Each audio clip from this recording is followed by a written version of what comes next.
Okay, so let's get started for today. Really exciting announcements. Thank you everyone for attending the stream.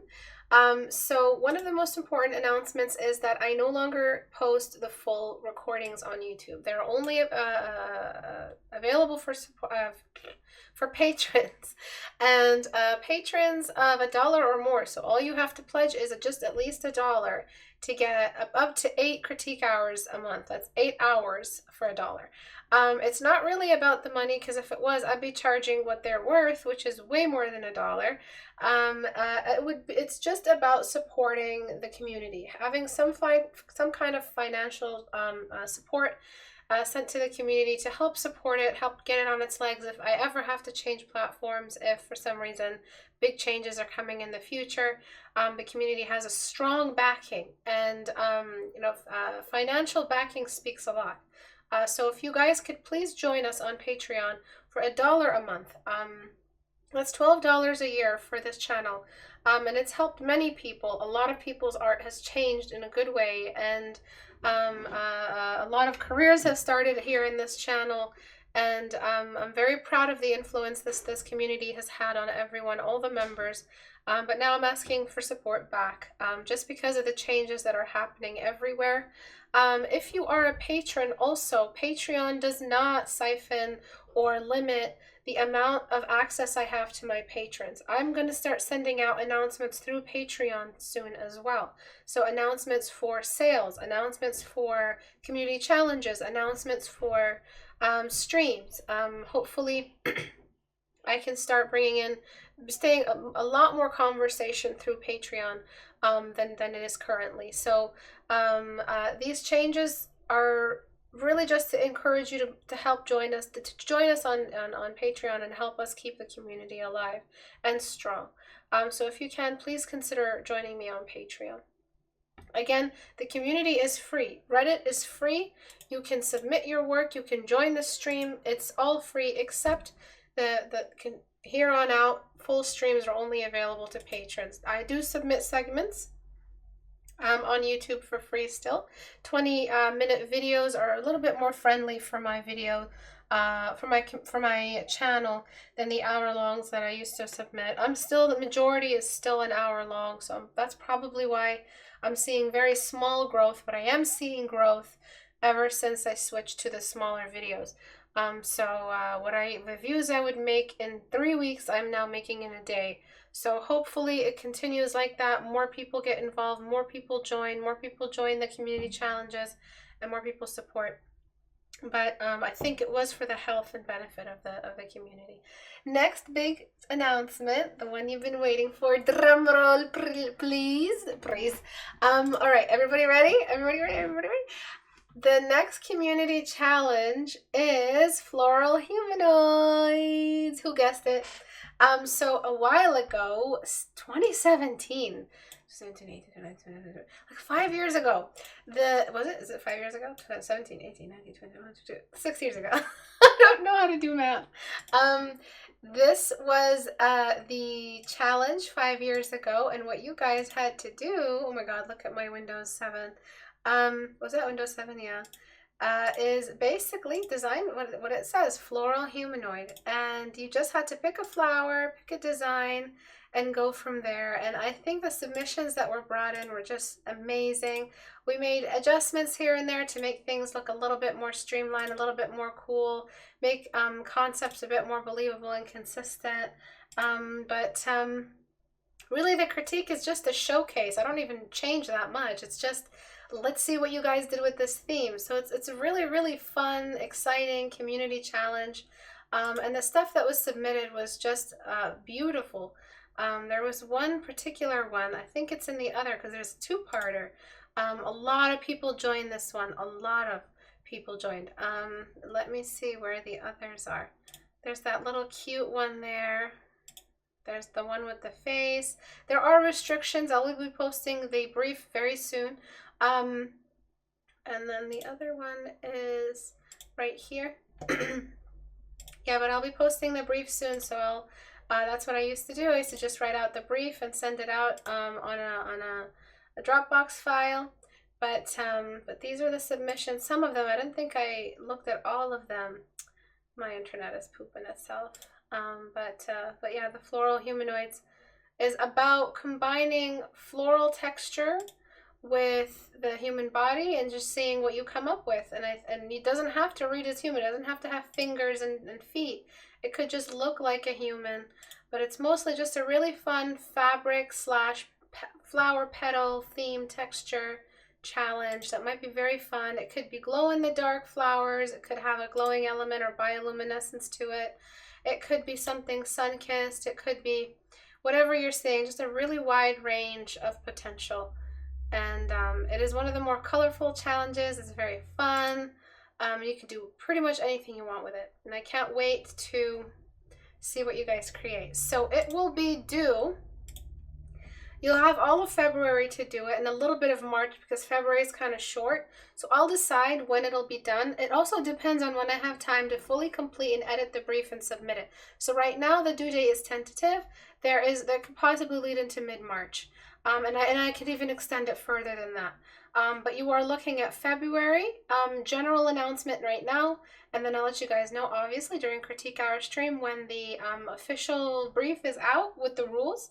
And the winner, I could not do it last time because of time and all of that, but this one may have the reward that I promised, that we did initially for the Halloween challenge, which is the winner gets to sit with me in the critique hour and discuss the pieces. If there's too many pieces for 2 mics, I may not do that. I may have them come in on another critique hour day and just do a general critique hour with me. But the reward, aside from a copy of Portrait Studio and my brushes, the reward for this challenge, for the most original design, the most well-rendered, the most interesting, the most unique, the winner will get a seat on the Critique Hour mic for a class with me on stream. And they get to promote all their art, and they promote all their social media and stuff. So it's a nice little bit of exposure for you guys. But yeah, that's really exciting. What do you guys think? Are you guys excited about it? Let me read the comments.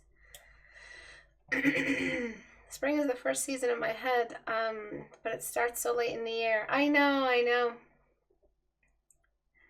Floral Humans, oh, that was a flashback. Yeah. Finally was able to watch your stream. Hi, thank you for coming, Super Watch Undercover.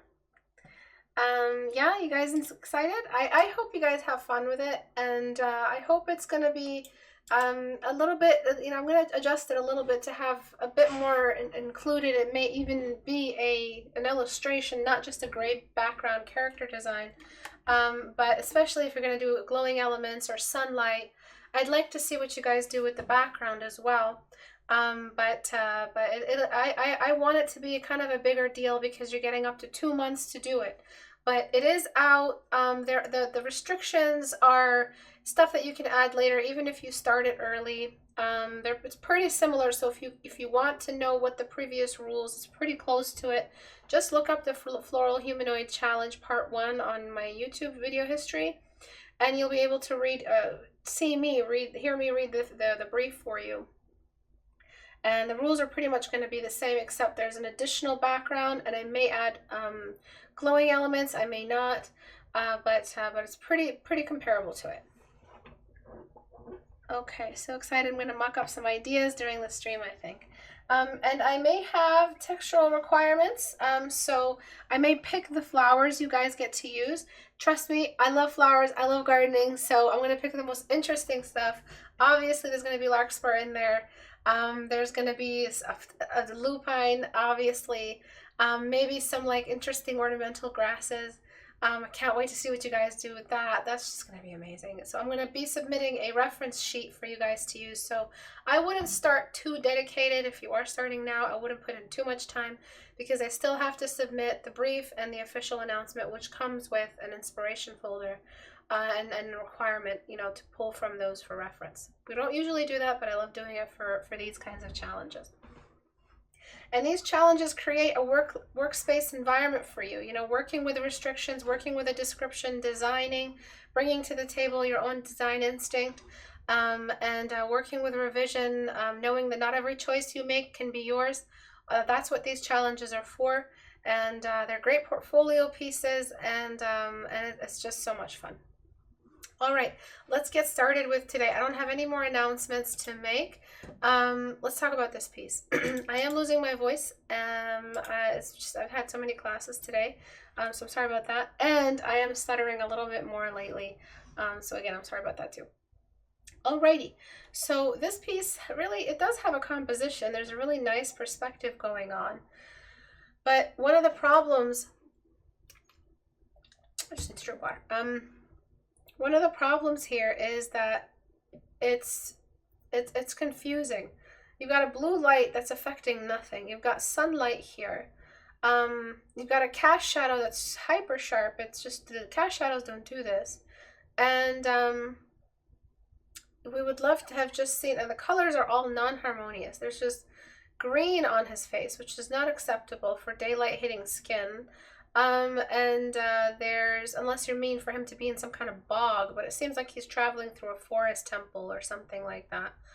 And he just decided it's an incomplete portrait, an incomplete illustration. So I want to fix that. And I have had some ideas. I've wanted to look at this one a couple critique hours ago. I just didn't. But now I feel like I'm ready to take a look at it. All right, so I'm just going to start by completing the stairs moving backward. It's really important. I'm going to keep these layers separate from each other. Oh, said the idiot that kept the layers connected. All right.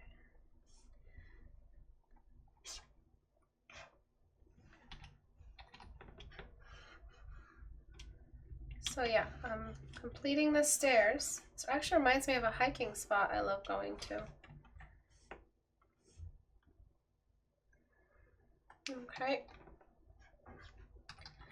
And it does a really nice job of completing the illustration when we work downward into that depth. It just creates that extra bit of space behind the character. Then I'm just going to take some creative liberty and complete the rest of the illustration, the composition here. I'm going to make it seem like he came over an arc of some kind, underneath an arc, sorry. And that he is under some kind of little opening of some kind. And then I'm going to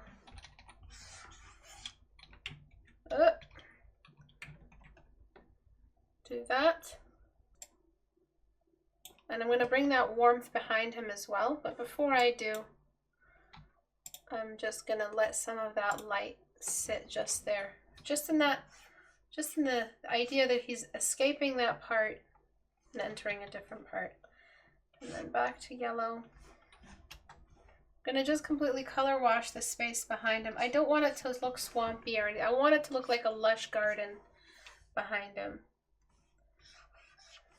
And then I'm just going to bring down those steps a little bit further.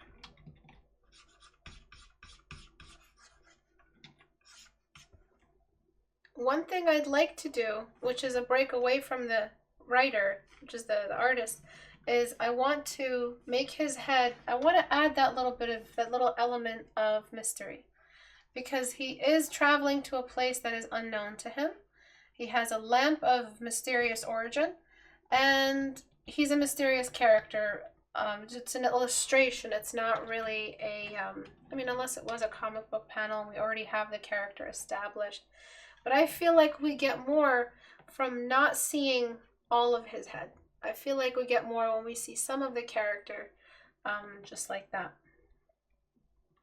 All right, so I need to find his dagger again. Bad aim. Don't know if it was a sword or a dagger, but now it's a dagger. This lip that you guys draw that you think looks good, but it really doesn't. It looks really noob. I've never seen a pro use lips that have that. I've never seen an artist that has training and illustration that left that in their style. Maybe they started with it, but they didn't leave it. This little clip art lip that you guys do from the 90s. Stop this. Show us the real corner of the mouth. Learn to render it a little bit. I've got 700 videos on just the mouth. because what's happening is that you're adding this neutral smile that's actually killing the expression, because it's adding this indifferent smile to the character, and it's not really helping the scene along. It's really not. It's just this template face that we have to follow for some reason.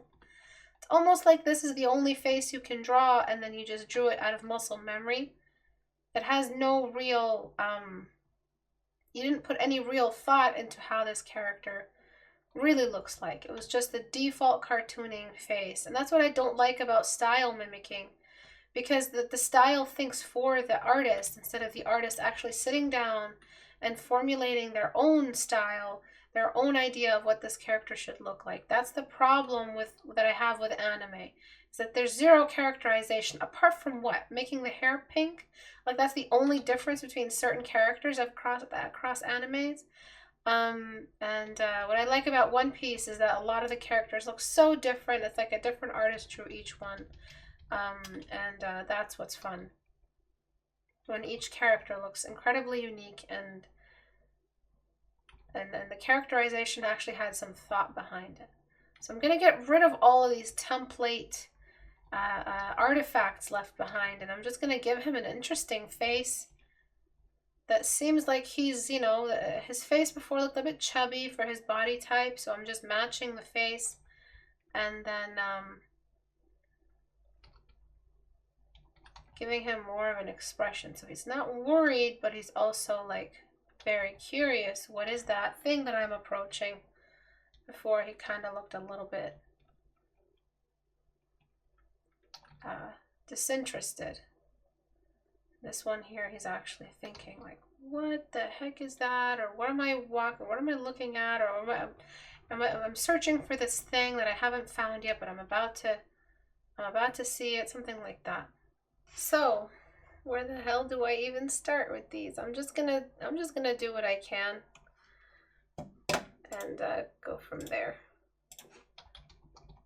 So, 100%, just bringing in lots of viney overgrowth on this arc. Okay, I'm just gonna desaturate the stairs until they still have green, but still feel like stone. They still have that mossy green. And I'm going to lock the layer, maybe even use this brush on a green, more of an earthy green, so yellower, and lower the opacity of the brush and just use some of that right on the steps. And just smudge. There are other ways to create the moss effect, but this is just a good way to do it. And then I'm going to add a bit of a gradient on the steps just to show where that arc starts, relieving that area.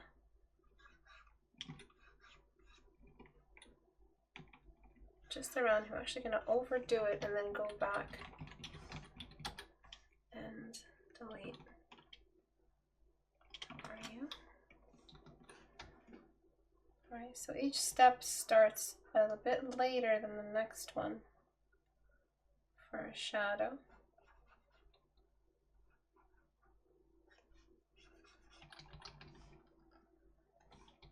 Because it has to step.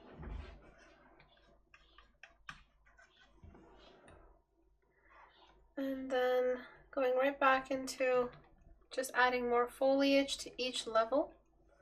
So this level back here. Let's try that one. Alrighty, so nope. See what I mean? To see how unbelievably time consuming this is. You just paint them. If you weren't as impatient as me, you should paint them. I'm just gonna delete it then. Oh, this is a good one. I used to use this one.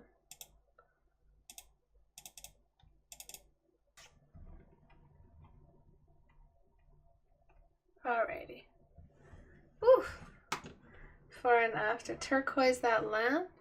I want to, it just seems it's the only object that's not really part of this. So it seems cool that we have one color that's outside of the norm. So it's a really, it's a trap, this illustration, because we're seeing stuff that we'd rather remove, but it's also playing a role in the decisions we made. Either way, pick a background early on. What are you doing? Is he coming out of a darker environment? Because if he is, it's really boring because we don't see that silhouette. And it's easier for sure than this one. But before, obviously there was no there was no background, there was nothing after. Now there is one. And I'm just going to do one more thing, which is just brighten the space behind him. It's not going to make much sense, but it does help. So we've got 3 light sources. That's the problem, is that you have to pick one. Like, imagine there was no lamp and it was just his hand. It would be a lot easier if if this was the case, because we would just have his silhouette and not need to worry about this extra object here. And he was just, you know, going up the steps with his eel hand, and that would be that. Because then he's just going up the steps, and I don't have to darken things too much, and that's that, right? Oh, you know what? I didn't even need the fucking eel. I didn't need your damn eel, Istebrak. Could have just been the thing. It's more interesting with the lamp, definitely. You just have to sketch more into the background. Finish the rest of the steps. Finish the inside of the catacombs steps, or draw more leaf structures behind him. Maybe some kind of tree shapes of some kind, larger roots, anything really that'll help fill in the background a little bit more. But we still need that silhouette intact. So no matter what you pick, it's going to be a pain in the ass, is basically the lesson of today's class. Thank you everyone for joining me today. This was an adventure, and it's fitting, the adventure topic.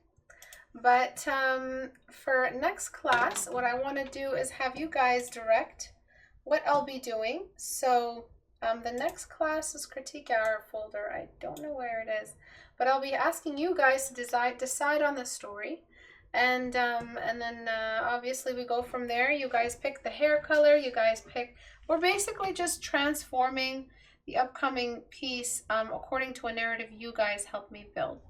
That way, you know, it's more interactive. It feels like you guys are directing me and saying what skills do, what my skills would do under your direction. So you guys are exploring your inner art directors and all of that, which might be very fun.